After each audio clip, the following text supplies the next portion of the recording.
உயிரற்ற ஜடமாக ஆகிவிட்டேன். எனக்குள்ள நேரம் வந்தது. ஒரு நிமிடம் முந்தவும் இல்லை, பிந்தவும் இல்லை. காத்திருந்த மலக்குல் மௌத் அவரது கடமையை செய்ய ஆரம்பித்தார். விசுக்கென்று என் உயிரை பிடுங்கினார். என் உடல் சட்டென்று குலுங்கி அடங்கியது. அவ்வளவுதான், எல்லாம் முடிந்துவிட்டது. நான் இவ்வுலகை விட்டு பிரிந்து விட்டேன். என்னை வழி அனுப்பி வைப்பதற்குள்ள ஏற்பாடுகள் ஆரம்பமாகின. நான் மாடாய் உழைத்து சேர்த்த சொத்துக்கள், வங்கி தொகைகள், அனுபவித்த விலை உயர்ந்த கார்கள், வாழ்நாள் முழுவதும் நான் சேகரித்த எனது தொடர்புகள் அனைத்தும் இனி எனக்கு எந்த பயனையும் அளிக்கப் போவதில்லை. இனி எனது அடையாளம் என் கப்ரு மட்டும்தான். எனது பெயரும் மாற்றப்பட்டு விட்டது. என் பெற்றோர் பல நாட்கள் ஆலோசனை செய்து தேர்ந்தெடுத்த எனது பெயர், அவர்கள் வாயால் கூவி கூவி அழைத்து மகிழ்ந்த அந்த பெயர் மாற்றப்பட்டு விட்டது. இப்பொழுது எனது பெயர் ஜனாசா, அதாவது இறந்த உடல். எனக்கு நெருங்கியவர்கள் எனது கபரை வெட்டுவதற்கான ஏற்பாடுகளில் இறங்கியுள்ளார்கள். ஜனாசாவை நீண்ட நேரம் வீட்டுக்குள் வைக்கக்கூடாதாம். அவர்களுக்குள் பேசிக் கொள்கின்றனர்.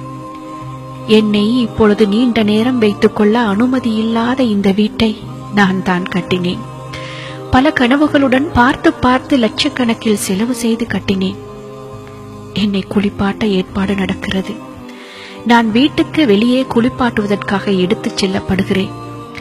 நான் பார்த்து பார்த்து கட்டிய வீட்டில், நான் அழகுற கட்டிய குளியலறையில் எனக்கு குளிக்க அனுமதி இல்லை. குளியலறையை சொகுசாக பயன்படுத்த வேண்டும் என்பதற்காக விலை உயர்ந்த பொருட்களை வாங்கி அங்கே பொருத்தினேன். அவையெல்லாம் இனி எனக்கு சொந்தமில்லை. இந்த நிலையில் எனக்கு பயன்படாத இந்த பொருட்களை நான் ஏன் வாங்கினேன்? குளிப்பாட்டி முடிந்தது. என்னை வெள்ளை துணியில் சுற்றினார்கள். விலை உயர்ந்த என் ஆடைகள் எல்லாம் எங்கே போய்விட்டன? என்னை சந்தூக்கில் வைத்தார்கள். எனது விலையுயர்ந்த ஏசி கார் ஒரு பக்கம் கம்பீரமாக நின்று கொண்டிருந்தது. அது இப்பொழுது எனக்கில்லை. எனக்கு கிடைத்திருப்பதெல்லாம் இந்த மரப்பெட்டிதான். இதற்குத்தானா நான் இவ்வளவு நாள் கஷ்டப்பட்டு பணம் சம்பாதித்தேன்? இப்பொழுது எந்த பயனும் தராத இந்த பணத்தை சம்பாதிப்பதற்குத்தான் நான் எத்தனை பொய்கள் சொன்னேன். எல்லாம் வீணாக போய்விட்டது. நான் என் வாழ்க்கையை தொலைத்து விட்டேன். எனது இறுதி பயணத்தை சுத்தமாக மறந்துவிட்டேன். ஆனால் அது உறுதியானது, மிக நெருங்கியது என்று எனக்கு தெரியும்.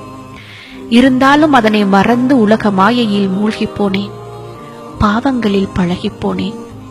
ஆனால் இன்றோ எனது விளையாட்டு முடிந்து விட்டது.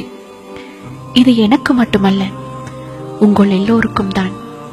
நீங்கள் எல்லோரும் இதே நிலையை ஒரு நாள் அடையத்தான் போகிறீர்கள். ஒரு நாள் உங்களுக்கு இந்த உலகம் ஒரு சிறிய கனவு போல் கலைந்துவிடும். எனக்கு நேர்ந்தது போல் உங்களுக்கும் நடக்கும். உங்கள் உயிர்களும் ஒரு நாள் பிடுங்கப்படும். ஆதலால் தயாராக இருந்து கொள்ளுங்கள். நன்மைகளை கட்டி வைத்துக் கொள்ளுங்கள். அது ஒன்றுதான் உங்களுக்கு உதவும். உங்கள் இறுதி பயணத்தை இன்பமயமாக மாற்றும். மறுமை வாழ்வை மகிழ்ச்சிகரமாக மாற்றும். மரணத்தை மறவாதீர்கள். அது நிச்சயம் வந்தே தீரும். அது உங்களை இதோ நெருங்கிவிட்டது. ஒவ்வொரு ஆத்மாவும் மரணத்தை சுகித்தே ஆக வேண்டும். அன்றியும் இறுதி தீர்ப்பு நாளில்தான் உங்கள் செய்கைகளுக்குரிய பிரதிபலன்கள் முழுமையாக கொடுக்கப்படும். எனவே எவர் நரக நெருப்பிலிருந்து பாதுகாக்கப்பட்டு சுவர்க்கத்தில் பிரவேசிக்குமாறு செய்யப்படுகிறாரோ அவர் நிச்சயமாக வெற்றி அடைந்து விட்டார்.